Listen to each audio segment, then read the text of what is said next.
കണ്ടജ്ജ അവിടെ നിൽക്ക്, കേട്ട ഞാനാണ് പറയാൻ അർഹനെന്ന് പറഞ്ഞുകൊണ്ട് ഇവിടെ വികൃതമാക്കുകയാണ് ചെയ്യുന്നത്. ഇവിടെ വിഷയമെന്ത് എന്നൊന്നും, എന്താണ് കുഫർ, എന്താണ് ശിർക്ക്, ഇതൊക്കെ എല്ലാവരും ചെറിയ കുട്ടികൾ വരെ അത് പഠിക്കുന്നവരാണ്.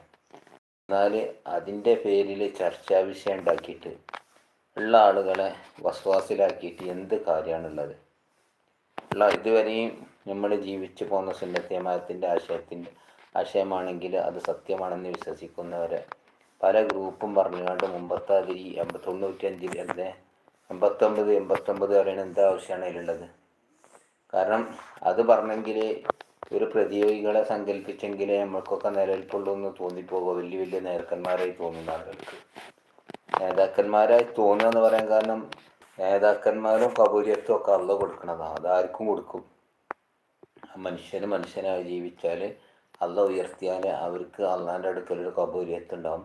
അള്ളാൻ്റെ അടുക്കലുള്ള കബൂലിയത്ത് മലക്കുകളോട് വിളിച്ച് അള്ള പറയും, ഇന്നാളിന്നാളെ ഞാൻ ഇഷ്ടപ്പെട്ടിട്ടുണ്ടാകും, നിങ്ങളും ഇഷ്ടപ്പെടുക എന്ന് മലക്കുകളോട് പറയും. അപ്പം മലക്കുകളും